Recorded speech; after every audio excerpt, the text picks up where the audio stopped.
understand the equation of motion of a spinning top, okay, I want to very briefly recap the Euler angles, and I want to show something that kind of goes against what I said in the last lecture, just to clarify a few things. Okay, so symmetric top.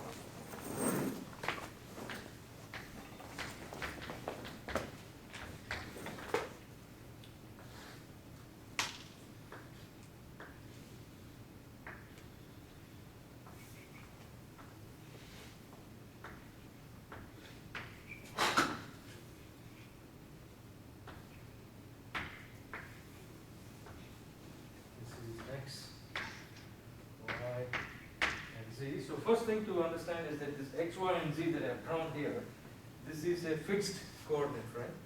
But it's fixed on the body and it does not spin with the body. It's on the body, but it does not spin with the body. Okay, so this is fixed to the body at the center of mass, but does not spin with the body.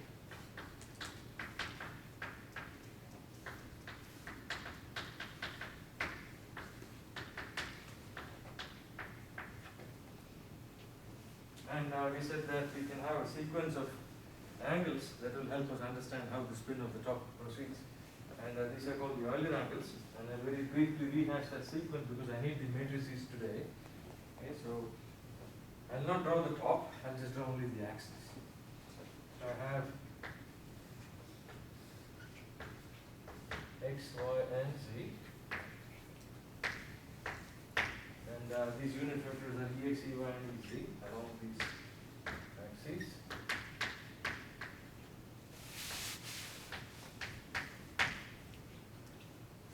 The first Euler angle is a rotation about the Z direction, the rate of rotation being phi dot.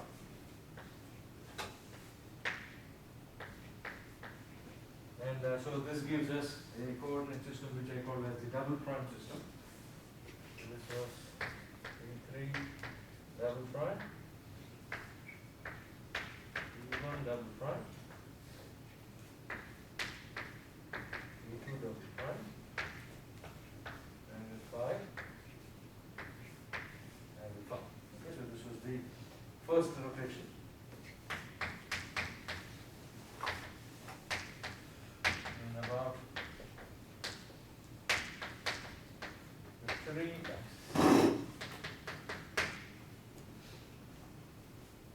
And we were able to obtain the rotation matrix as well, so there was not much of a sweat. So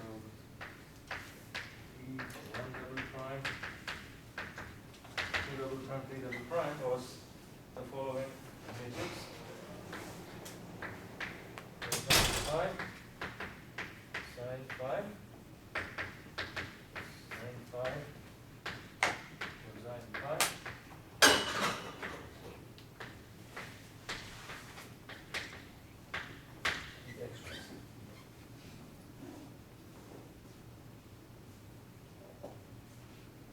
Now what I want to show here is the following. Okay, so this is just the first rotation that we are talking about. We say it's about the 3 axis because it's always about the Z axis is called as the 3 axis. Now when I started off in the XYZ system, my top is still a symmetric top, which means that the inertia matrix will still be a diagonal matrix in the XYZ system. Okay, that does not change. So if I look at I, XYZ, this is Ix, Iy, Iz, okay? And because furthermore it's a symmetric body, Ix and Iy will be the same, Iz will be different. So Ix is equal to Iy, and not equal to Iz. Okay, so that's the meaning of a symmetric body. On the plane, the moments of inertia will be the same. So I want to give it a name. Let me call this as I prime. Okay, so this is equal to Iy or some I tilde, and then not equal to Iz. Now look at this. I want to obtain the inertia matrix after the first rotation. What is I1 double prime, I2 double prime, I3 double.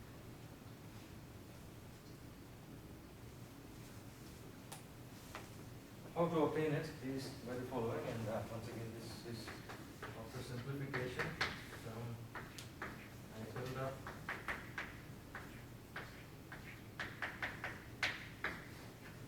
zero zero and I z. Okay, this is the setup. So to obtain this guy, which is I in the 1 double prime, 2 double prime and 3 double prime, I have to perform this coordinate transformation. This is a tensor, so it undergoes 2 rotations to go from one system to the other. So I 1 double prime, 2 double prime, 3 double prime is going to be the rotation matrix that I have set up here.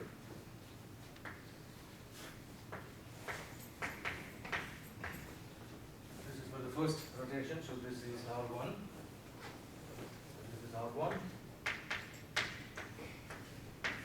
I, X, Y, Z.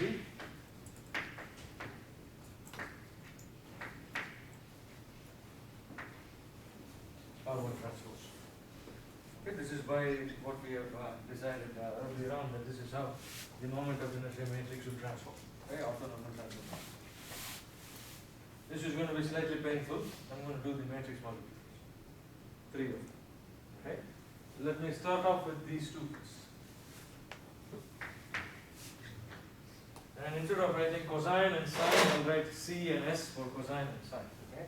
So this is C phi, S phi, minus S phi, C phi, 0, 0, 1, 0, 0. I tilde,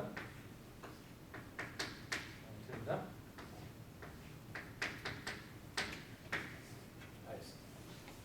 Okay, this is the first product. Extend this line a little bit.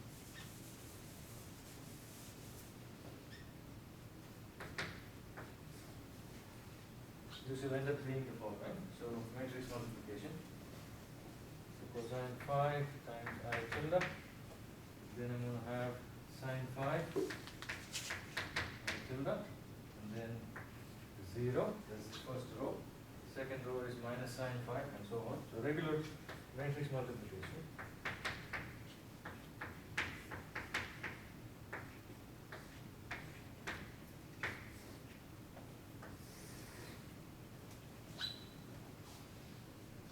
This is the first product.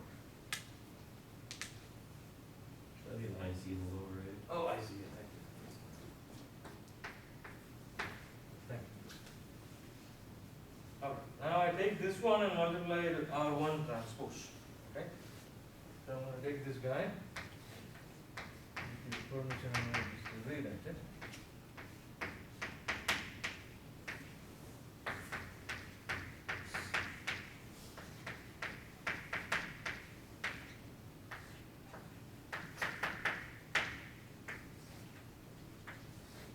Multiplied with R transpose, which is the transpose of R1, so that's cosine phi, sine phi, 0, minus sine phi, cosine phi, 0, 0.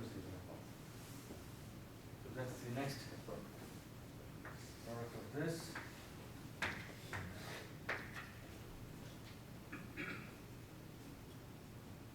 And this is equal to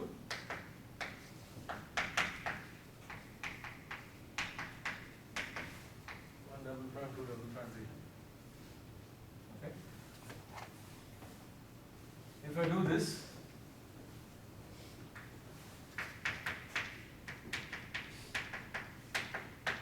this is equal to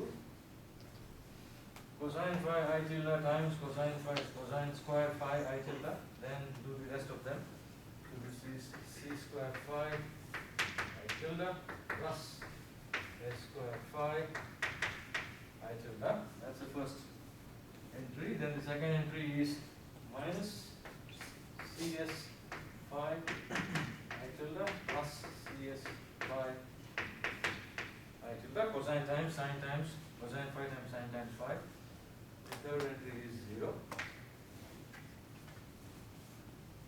And this is obviously going to be a symmetric matrix, so the off diagonal elements are rotated. So this is minus CS phi I tilde, CS phi I tilde.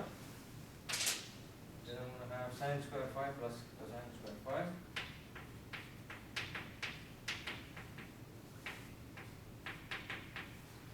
0, and then 0, 0.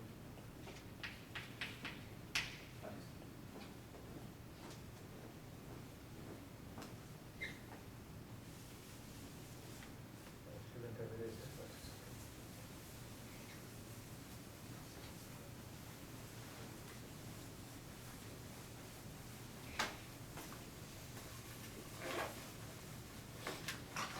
Cosine square plus sine square is 1. I tilde is a common factor. Okay, so this becomes this I tilde. The off diagonal elements end up being 0. This is 0. Then the second entry of the diagonal, the second row, will also end up being I tilde, and so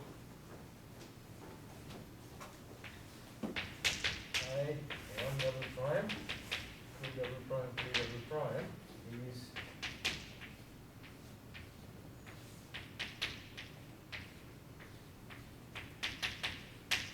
which is the same as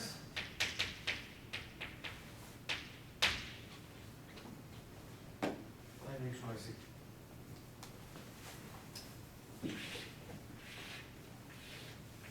It should not come as a surprise, because all I'm doing is I'm taking this body and rotating it about the plane that contains the two symmetric inertias.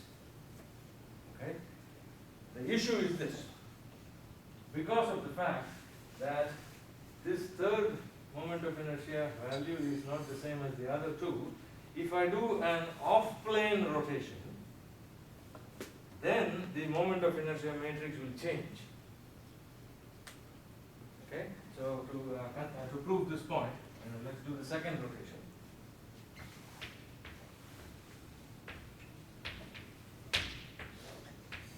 This is after the first one has been performed. So show the first one.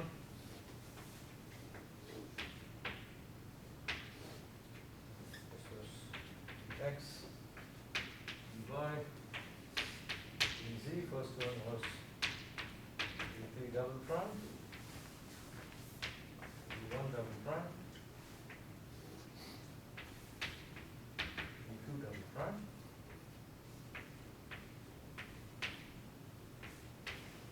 and I want phi about d3.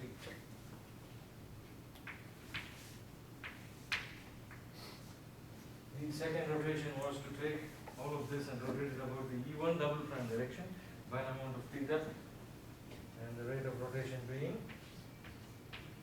take the dot. So this axis is now going to be coincident with E1 prime. And I'm going to have theta, theta. This is E2 prime. This is E3 prime.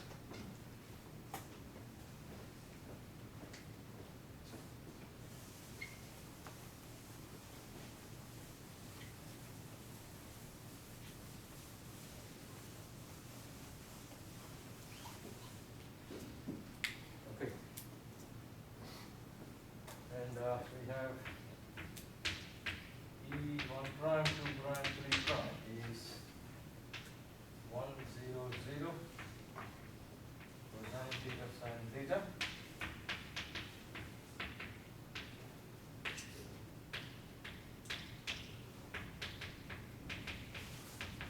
The double terms. Okay? So this was the second rotation.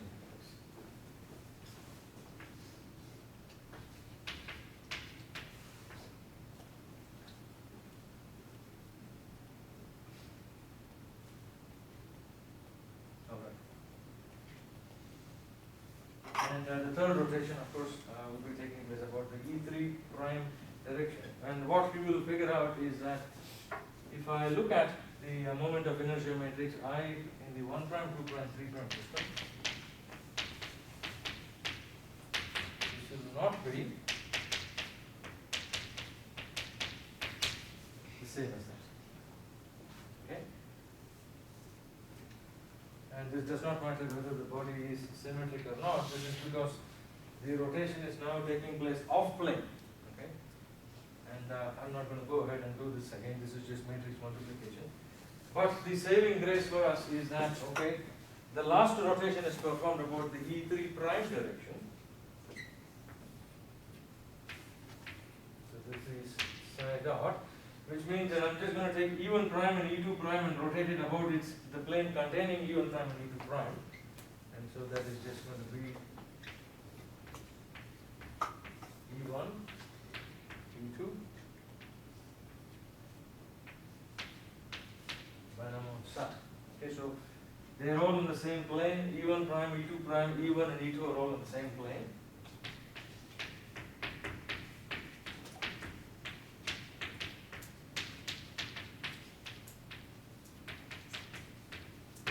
Which tells us that I can say that the moment of inertia matrix 1, 2, 3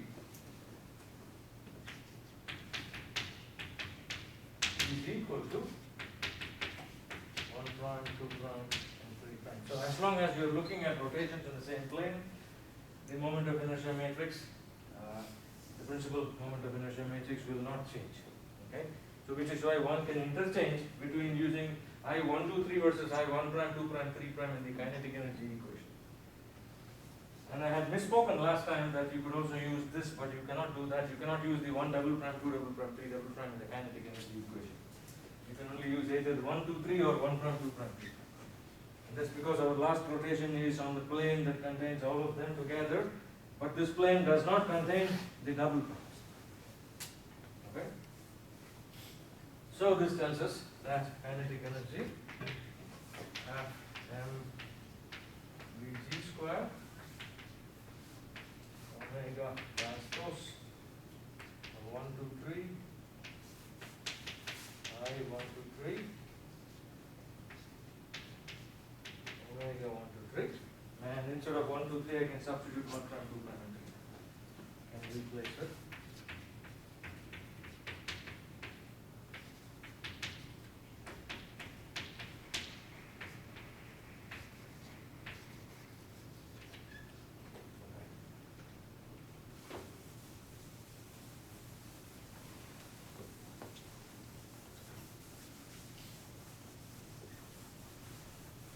The big problem is if your body is not symmetric in any way, if you just take some random body, then you are forced to work in the 1, 2, 3 system only. You cannot interchange between the 1, 2, 3 and the 1 prime, 2 prime, 3 prime. Okay, which is for the most general case of a non-symmetric body, and we're going to look at that at the end of class today. So I want to see if there are any questions or issues on the 3 Euler rotations, the second rotation and the third rotation here. Which is this guy. The second one was from here. And this is the 3-1-3 sequence.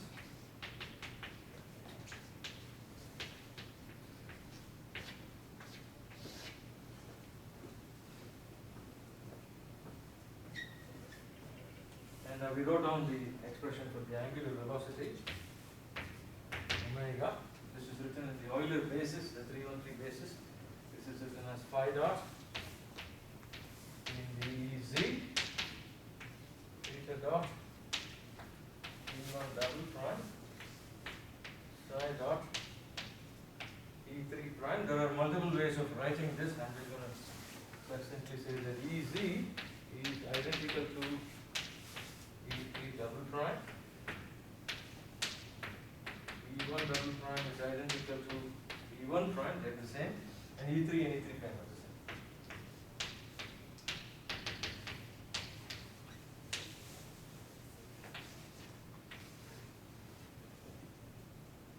And for the purposes of our problem, it will be sufficient to write omega in the 1, 2, 3 or the 1 prime, 2 prime, 3 prime system.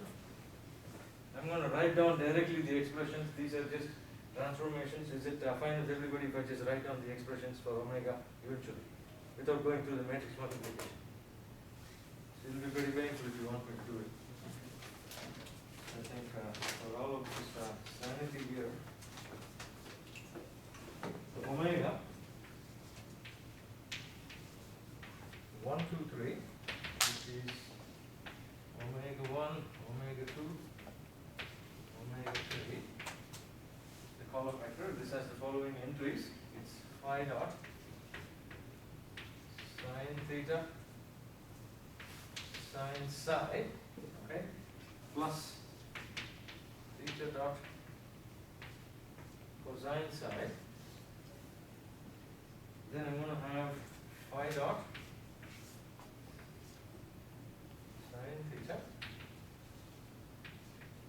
cosine psi minus theta dot sine psi.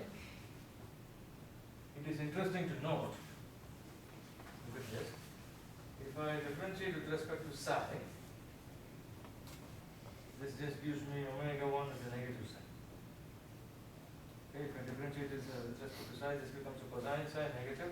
Cosine psi differentiated becomes a sine psi with a negative. That's exactly the first expression here, but with a negative on all of it. And so that's something that we will make use of later. Okay? And the last one is psi dot plus phi dot cosine theta. This is in the 1, 2, 3. I'm going to write it in the 1 prime, 2 prime, 3 prime as well, and then we will get going with the top equations.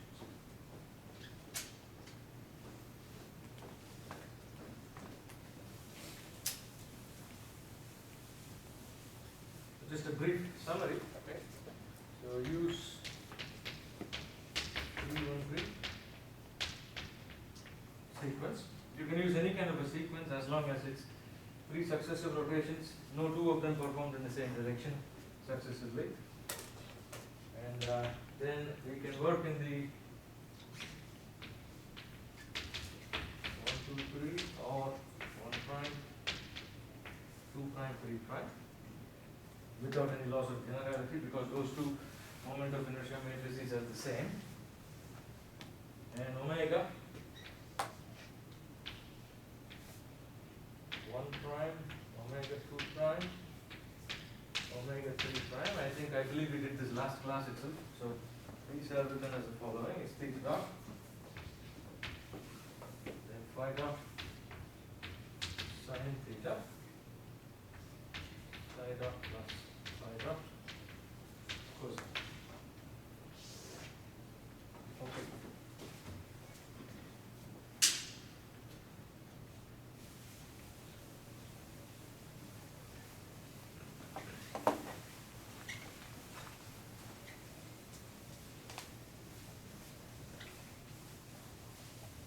So we write the kinetic energy for the top, we write its potential energy, and get going on our merry way. So for the top, we are assuming that the contact point of the top with respect to the ground is really a very, very rough point, so it's essentially fixed. Okay, so contact point O is fixed to the ground.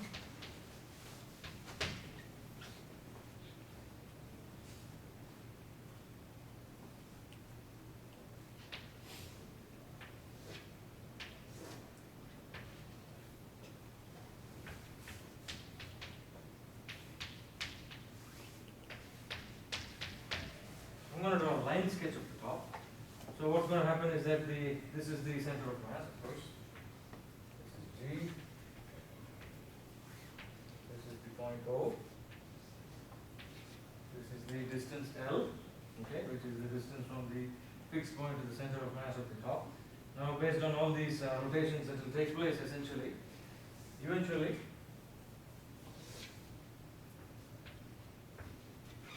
this will be P3.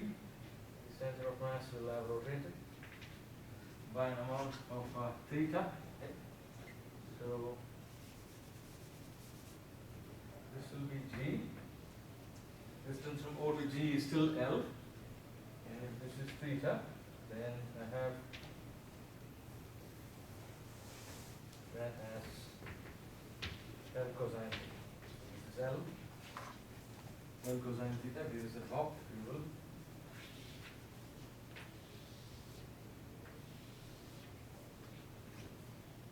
And then you also rotate it about the E3.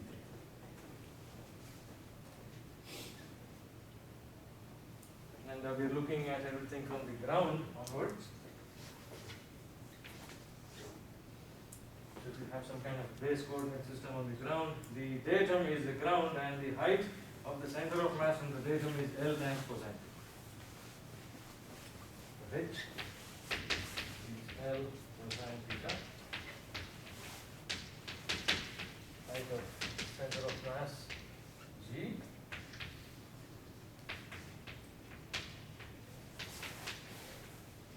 On the datum side.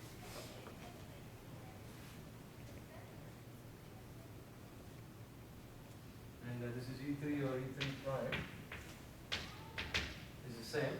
We did look at it last time. Then we write the velocity of the center of mass. Vg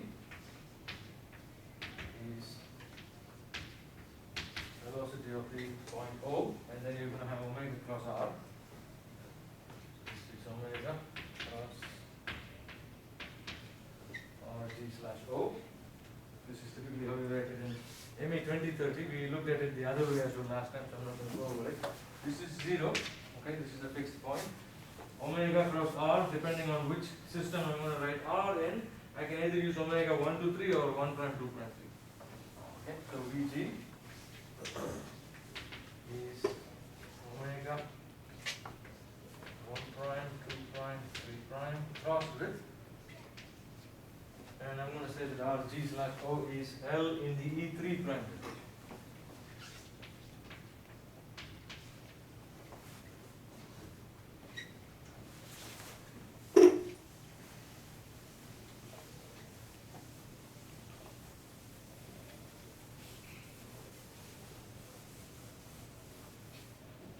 This is nothing but a giant inverted pendulum, so we can easily show that it is holonomic and there will be 3 degrees of freedom. Okay, we don't need to go over those details. Do this cross product. So Vg is omega 1 prime, E1 prime, 2 prime, E2 prime, crossed with L E3.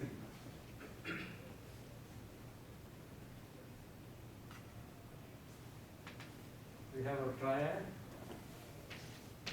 E1 prime,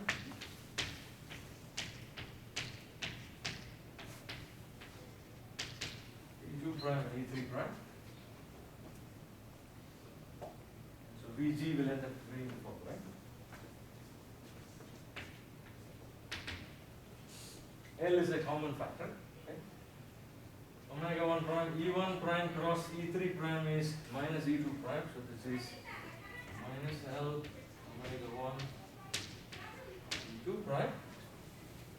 Then E2 cross E3 is E1, so that's plus L omega 2 prime.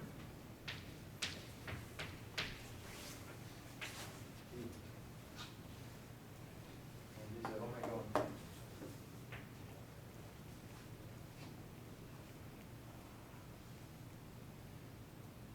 So this becomes a fairly straightforward exercise. If the top were rough, then this will have 6 degrees of freedom, because you have to include the effects of kinetic friction. It becomes really messy. All these elegance will be lost. Okay, but this is a good point to start the rigid body motion problems for us. I just take the square of this. They're all in the same system. So square is L square, omega 1 square prime, omega 2 square.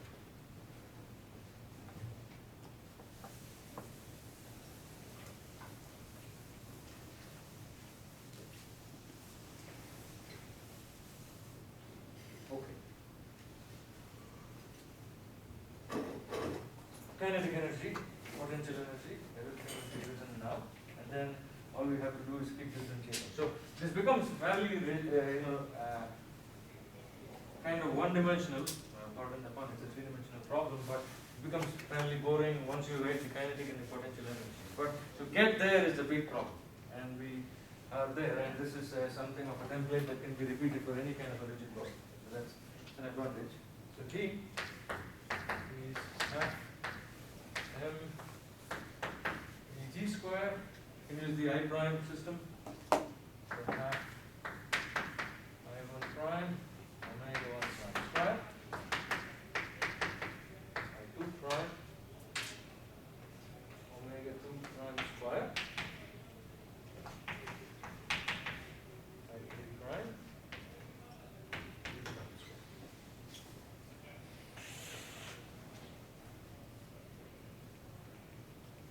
And kinetic energy, potential energy is also known. So V is mgh mgl cosine. Okay, so let's go ahead and calculate the Lagrangian.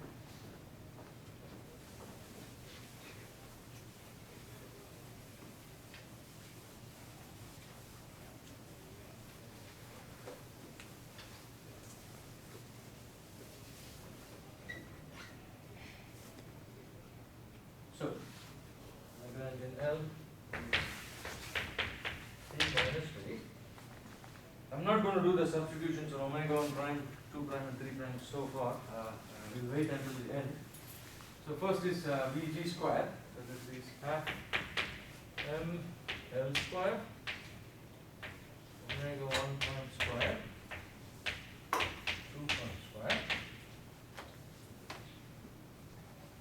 Then for us, I1 prime and I2 prime are the same, and let me call that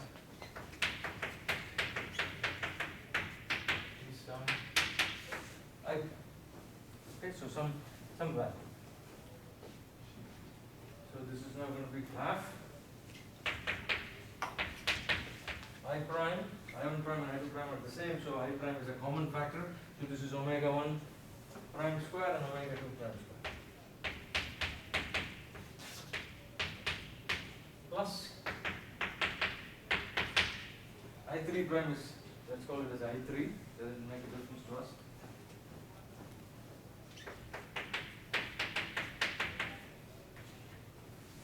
This is I3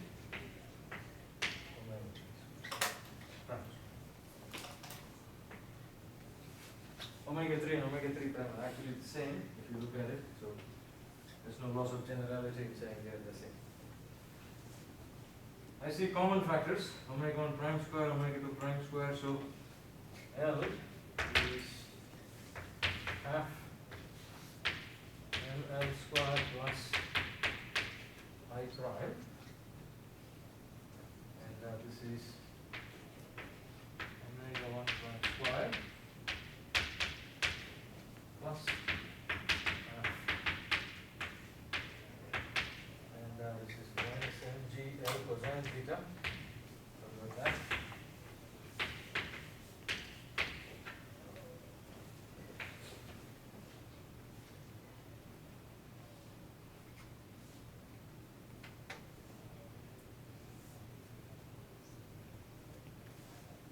Does this remind you of something? It's a parallax theorem, so it's the moment of inertia at the contact point. Okay, so we will just call this quantity as I, some value I.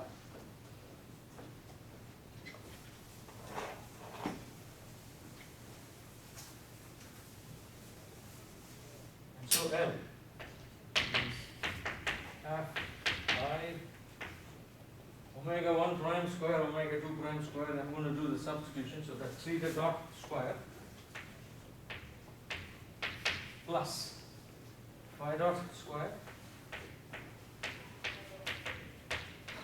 sine square theta, and whether you used the 1, 2, 3 or the 1 prime, 2 prime, 3 prime, you'll end up with the same Lagrange.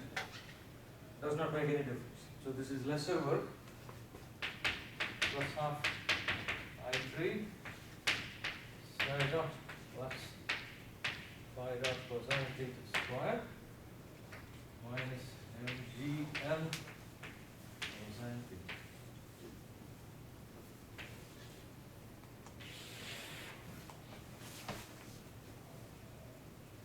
Okay. So that's in my opinion a good achievement. But I want to do two things. I want to differentiate all these fellows and get the equations of motion, that's one. Then we will look at what is called a steady precession motion of a top. Okay? So if I keep the angle theta constant, the top is just going to swing around like a conical pendulum. And in doing so, there are some qualitative analyses that we can perform. So let's start with the equations of motion.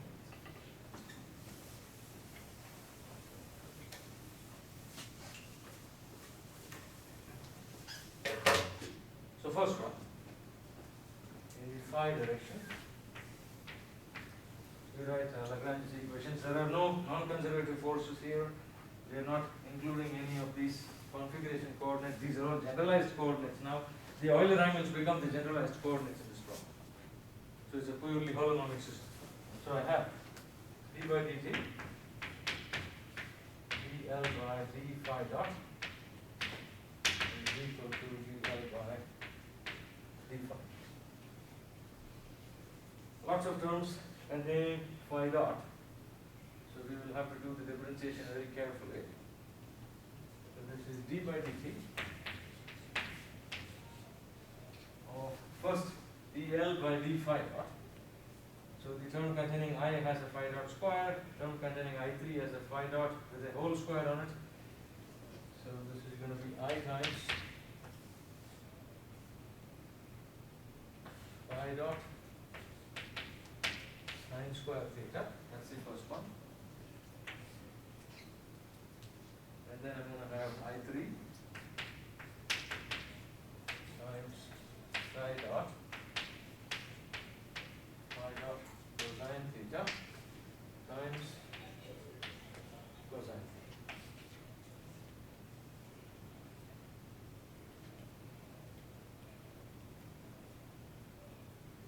There are no terms containing phi on the right hand side, so this is equal to 0. And in this case, this quantity phi is called as an ignorable coordinate, which means that there are no terms containing phi, and it means that d by dt of this term is equal to 0, or there is conservation of angular momentum taking place. So this tells us that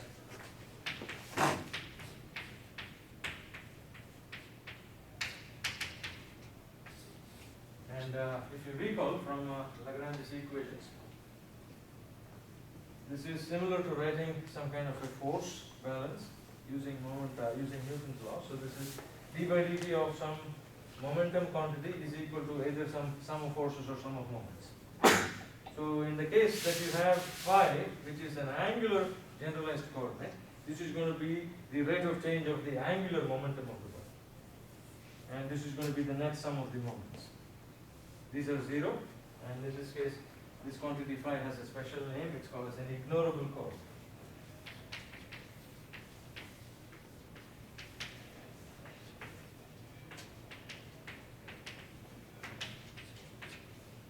So that's one.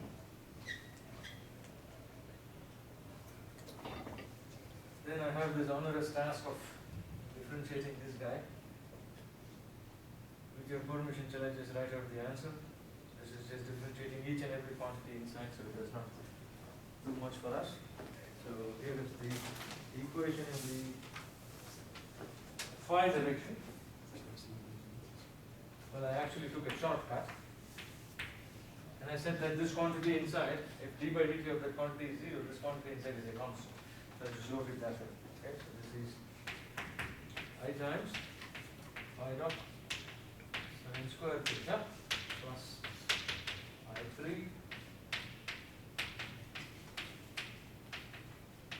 multiplied by cosine theta is, I called it as h suffix phi. H is typically the term used for angular momentum. L is the term used for linear momentum. So this is essentially the angular momentum about the phi coordinate, and this is a constant.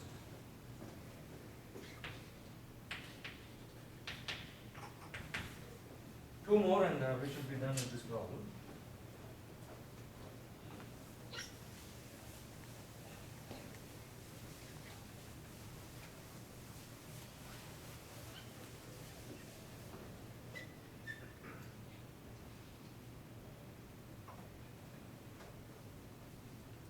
Let me do Lagrange's equations in the psi coordinate. So d by dt, dl by d psi dot, dl by d psi.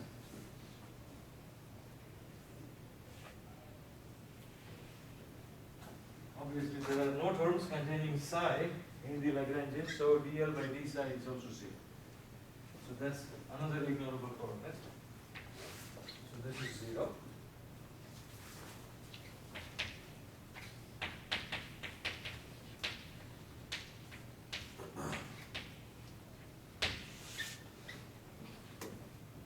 And hence we have d by dt of dl by d psi dot is equal to constant, or dl by d psi dot is equal to 0. This is constant. So dl by d psi dot is some h psi, okay, which is some constant. Essentially the angular momentum about the psi coordinate. So along the side, dl by d psi. So only one term there. So that's going to be I3 psi dot plus phi dot cosine theta h psi. This is a constant. So this is not too bad. Okay?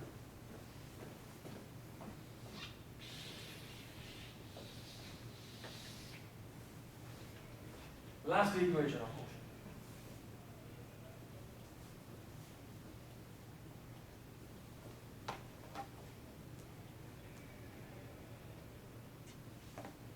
And that's about the theta direction. So d by dt, dl by d theta dot is dl by d theta.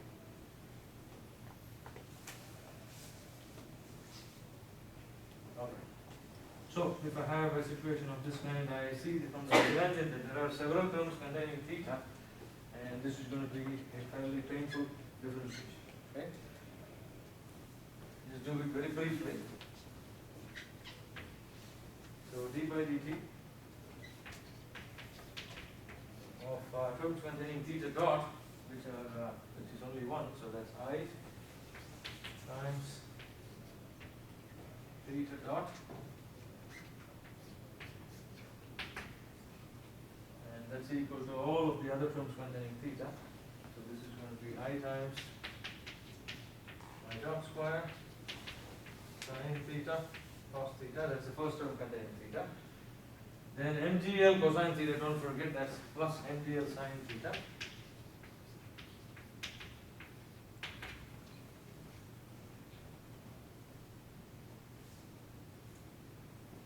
Then I3 times psi dot plus phi dot cosine theta times minus sin theta. And I believe there will be a phi dot as well outside.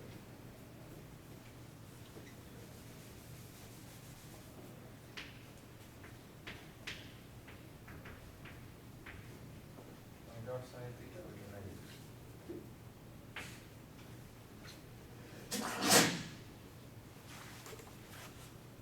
So last equation, I'm just going to write it down here, theta direction.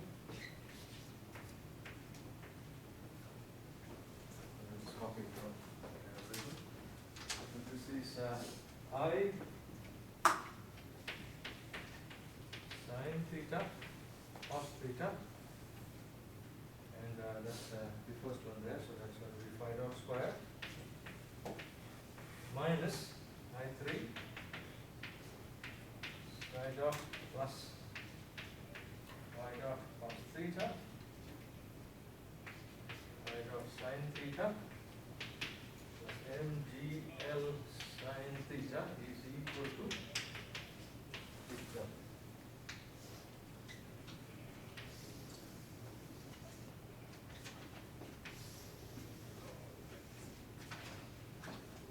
wait till you get to the rolling point. It's going to be as tedious as this, but there's going to be more stuff going on there because we are now going to start including frictional effects. Okay, so that's going to be pretty messy.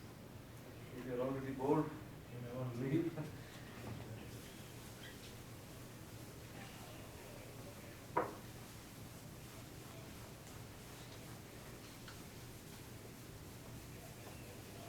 But you got to imagine, for the people who did it the first time, how did they come up with all these things? Okay? So that's the thing here. We are repeating certain things. It looks like tedious stuff, it looks repetitive, but we are following along the footsteps of people who have done really great things. Okay, so we can take some solace from that fact. Alright, now what I want to do is I want to look at steady precession motion, okay, for a spinning top.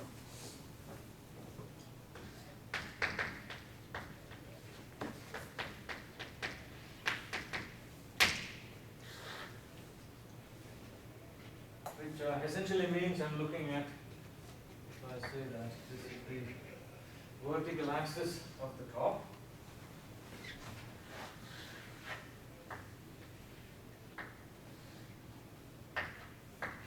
I'm looking at the rotation of the top about some fixed vertical axis such that the nutation angle theta is a constant.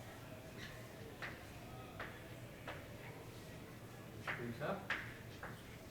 Theta. So if you recall, precession is the angle phi.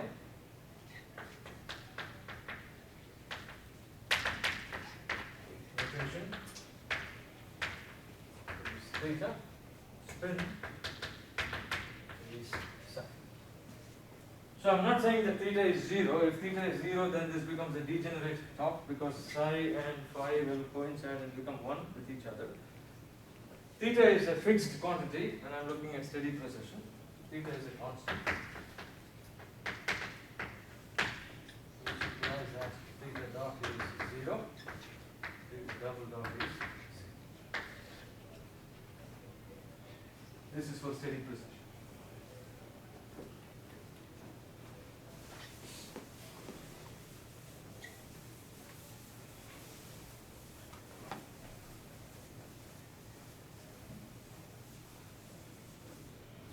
Okay. Now, look at each of these three equations. Okay. So let's start with the psi equation.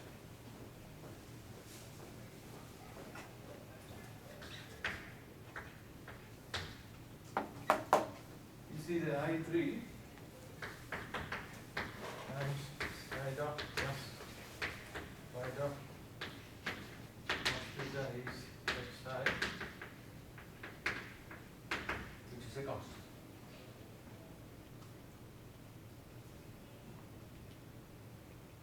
So this essentially means that this term, I'm going to rewrite it as omega 3. If you recall, we had omega 1 prime, 2 prime, 3 prime, and omega 1, 2, and 3, and I mentioned that omega 3 and 3 prime are the same. So I'm going to call it as omega 3. So this essentially tells me that I3 times omega 3 is a constant.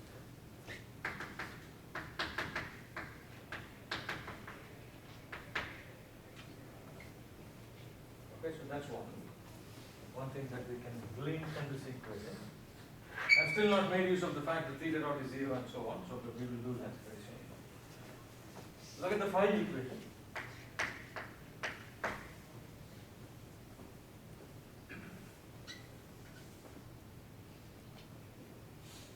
Look at this. The phi equation contains this creature. And so I'm going to say that rather than write it this way, I'm just going to substitute it and write it as a constant h sum. Okay? So if I write it out, I have I phi dot sine square theta plus h psi times cosine theta is h phi.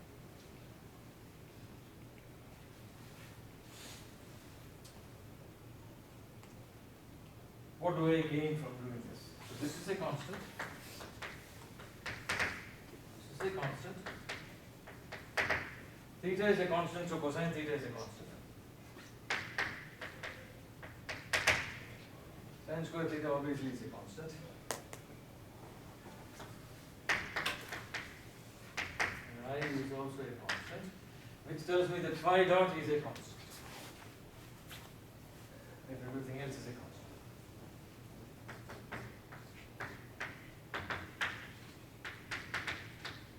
For steady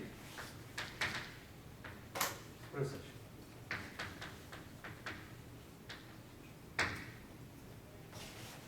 If you are very careful with the spinning top, you can make sure that, and if the surface is very rough, give it a small tilt and then let it go, and you'll see that it is going to start performing rotations about a circular path with pretty much a constant precession rate or a constant phi dot rate. And one more thing, if phi dot is a constant, I come to this expression once again. If phi dot is a constant, cosine theta is a constant, I3 is a constant, and h psi is a constant, then psi dot is also a constant for steady precession. And so, as a consequence, psi dot is also a constant. And so I'm going to now call this phi dot as some omega, okay, capital omega.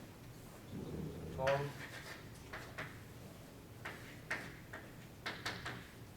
capital.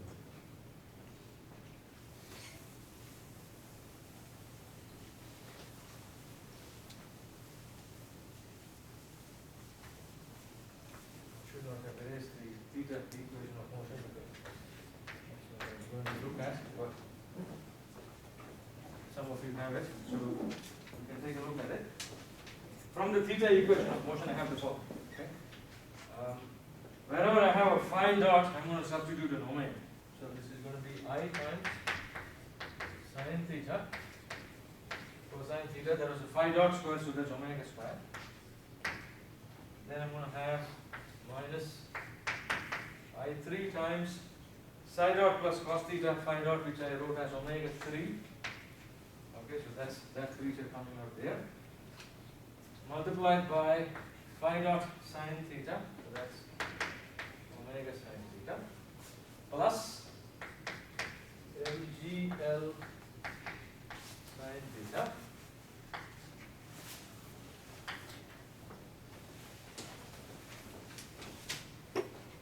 All of this is equal to I theta double dot.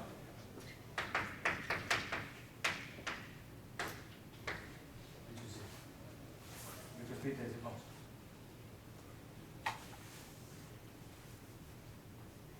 So I have a lot of constants in this particular expression, which means that I can actually solve for omega and figure out, okay, what is the rate of precession given a constant theta. Okay. So now I have a second order, it's a quadratic in omega. So when you look at this sin theta is a common factor, so I'm going to get rid of all of them. So I have I times cosine theta omega square minus I3 omega 3 omega plus MGL.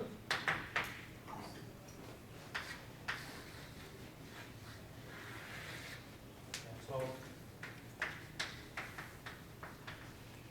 for omega you get the real root, and that's your answer.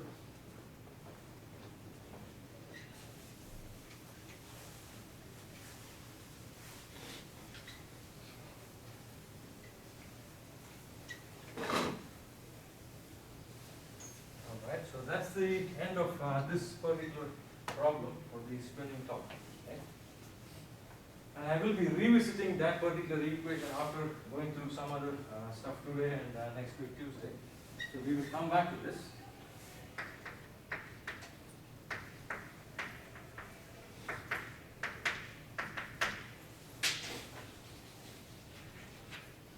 Okay, because we will look at what is meant by wobble versus spin, and you look at Euler's equation, which is what I'm going to do next.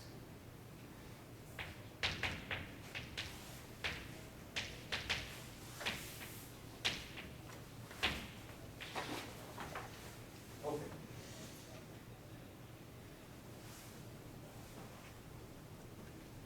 So what we want to do next is, I want to look at the motion of say symmetric tops or maybe non-symmetric bodies or asymmetric bodies, but in the absence of any external top, right?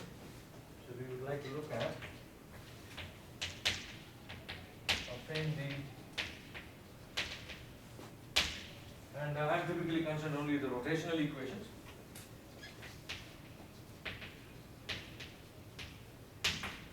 Rotational equations of motion of asymmetric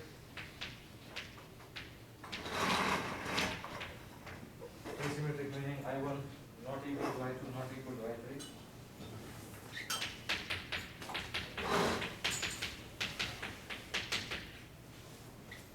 In the absence of any external term.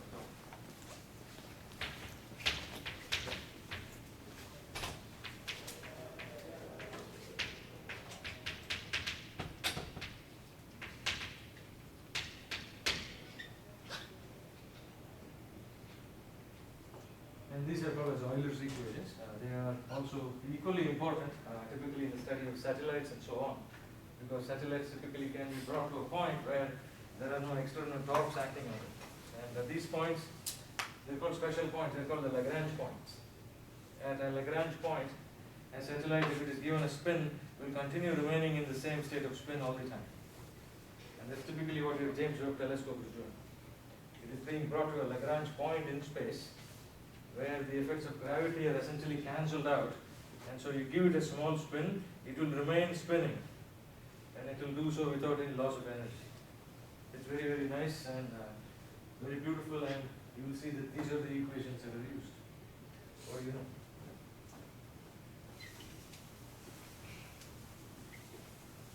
And I urge you to look at that thing, concept called as the Lagrange points.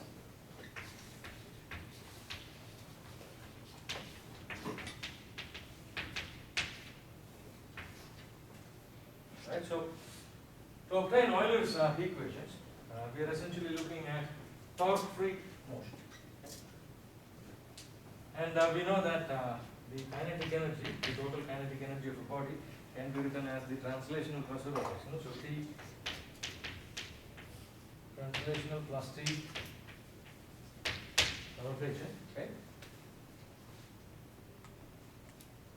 Because of the fact that our body is asymmetric, which means that the moments of inertia are all not the same, we will be forced to work in the 1, 2, 3 system. That is the system that we obtain after the last sequence of Euler rotations. So we have to work in the 1, 2, 3 system. So after 3 successive rotations.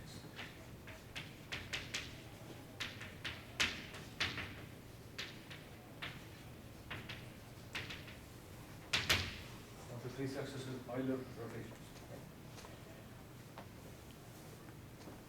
And so I can write T rotational.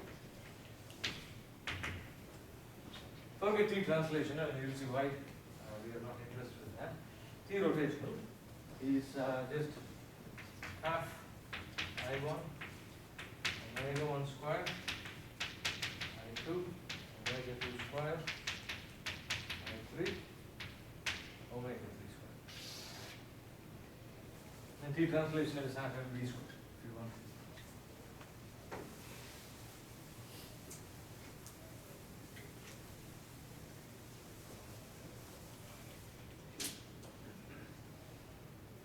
So torque-free motion, I am interested only in these rotational kinetic energy terms. Essentially, I am looking at a rigid body and I am throwing it into space. How many degrees of freedom will it have? It will have 6 degrees of freedom.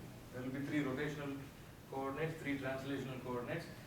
The 3 rotational degrees of freedom are given by theta, phi, and psi. Okay, so 3 degrees of freedom in rotation. These are given by theta, phi, and psi.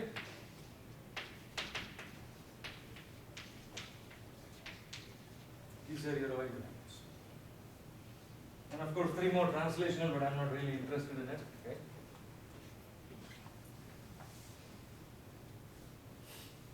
So how to get these equations? And these equations that are purely conforming to the rotation of the body in the absence of external torque is Euler's equation. So what we do is the exact same thing we did for the spinning top, but it will not have as many dirty details, and you'll see why. So let's consider, for simplicity, I guess, first of all I need to write the omega matrix. 1, 2, 3, you may have it from the beginning of the lecture. Pardon me for writing it again. So this is phi dot sin theta sin psi theta dot cosine psi. That's omega 1. Then phi dot sin theta cosine psi minus theta dot sin psi. Then psi dot plus phi dot cosine theta. So this is omega 1, omega 2, and omega.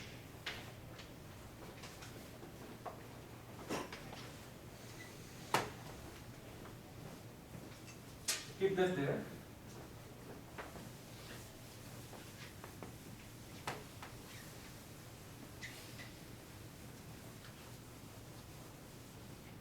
And I1 not equal to I2 not equal to I3, so that does not afford us any kind of a simplification. So let me first look at the equation of motion, let's say with respect to psi. Right. So the coordinate psi. So the equation is d by dt, dl by d psi dot is dl by d psi. And I'm not looking at translational quantities, I'm looking only at the rotational quantities. Okay.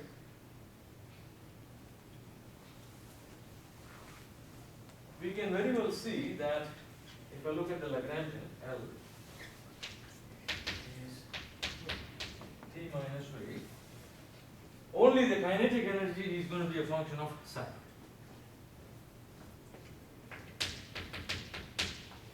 A function of psi dot, of course, theta dot, phi dot, theta, psi, and phi.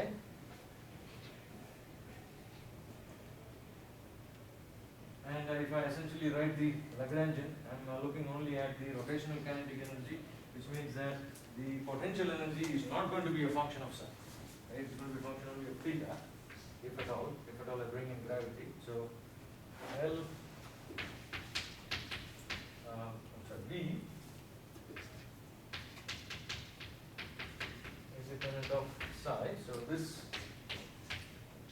term essentially is 0 here. Okay, for me. And T typically is also in some sense independent of that if I calculate it and use what we have as a result from the spinning top. So this essentially means that d by dt of dt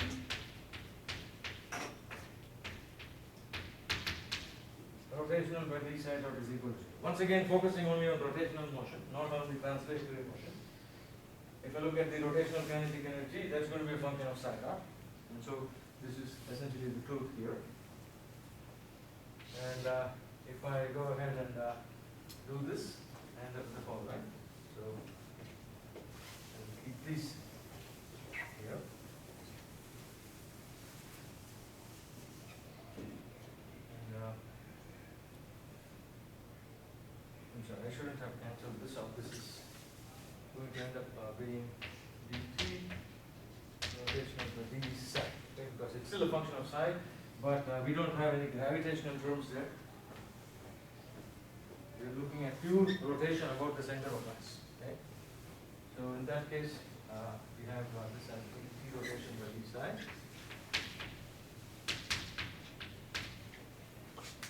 So look at the kinetic energy. Rotation is half I1 omega 1 square, which is phi dot sin theta sin psi plus theta dot cosine psi whole square we'll just write this one particular equation and then the rest will follow suit. Plus half I2, similar stuff, y dot sin theta,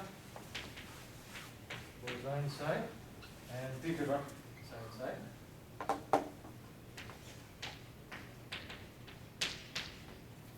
And the last one, half psi dot plus phi dot cosine theta, and 3.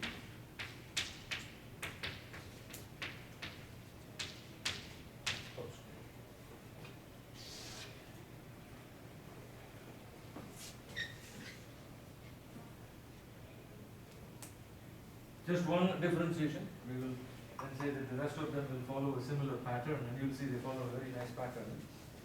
So d by dt of t rotation with respect to psi dot, the only term containing psi dot is this last guy. Okay, so I'm just going to write it out as d by dt of I3, and there's a square, factor of half is gone. This is psi dot plus phi dot cosine.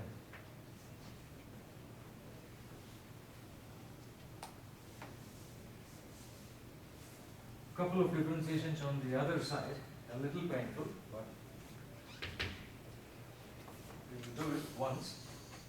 Half I1, there are terms containing psi on the other side for the rotational kinetic energy, so differentiate all those terms. Okay, so this is going to be I1, and then wherever I have a sine psi becomes a cosine, cosine psi becomes a negative sine psi. So this is first of all phi dot. I'm going to write sine as S, cosine as C, just to save some time and space.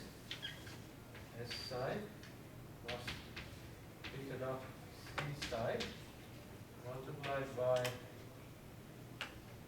phi dot sine theta.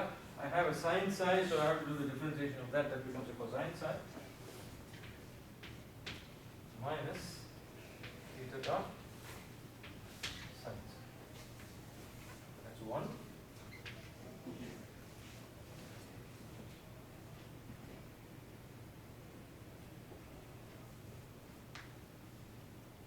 Then the second one, which is differentiation of all terms containing psi in this quantity.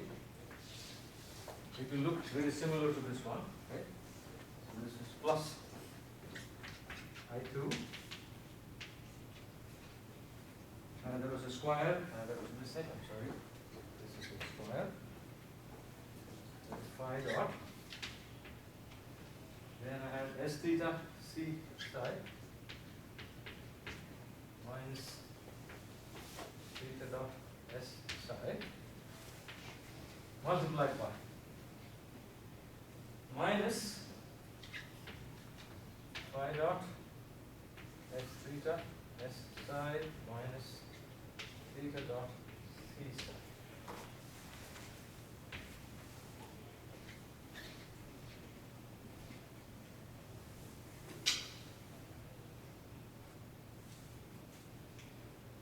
Okay.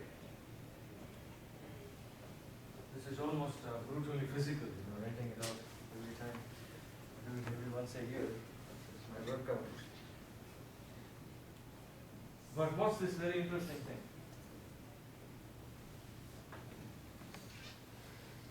What is that? Look at the angular velocity list there. That's going to be omega 1. Look at the next one accompanying it. This creature is, if I look at the list of angular velocities, this is nothing but omega 2.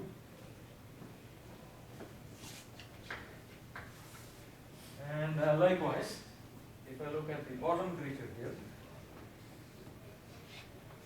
this obviously has to be omega 2 because it is the square of that getting differentiated first, so this is omega 2.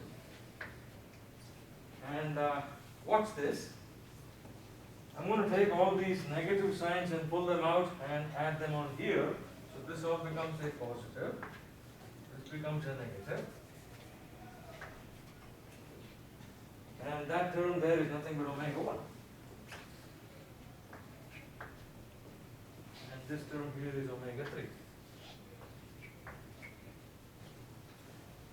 So we have something very nice.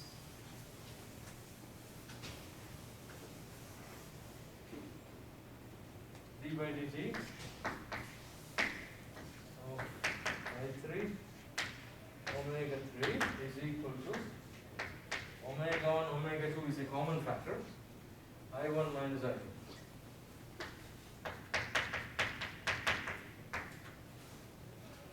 I3 is a constant, d by dt of omega 3 is omega 3 dot. So I have the third Euler equation, I3 omega 3 dot. It is customary to put a negative sign and flip the I1 and I2. Okay, reasons will be explained in the coming lectures. This is I2 minus I1.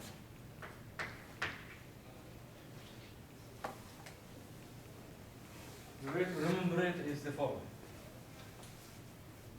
If I have 3 on the left hand side, if I'm doing omega 3 dot, then I'm going to be doing 2 minus 1 inside here. Okay? Now if I do the next one, so I1 omega 1 dot, and then I2 omega 2 dot. If I have omega 1 dot, I will be having omega 2 multiplied by omega 3. You can go through the differentiation and you will see that to be the case. Left hand side is 1. I should not go in the sequence, I should go in the reverse sequence, so this should be I3 minus I2. And this is minus omega 1 omega 3. Obviously the difference will be from I1 and I3. So I'm looking at 2. The sequence is 3 and 1. I should not go in the sequence. This is I1 minus I2. These three equations are called Euler's equations. And this is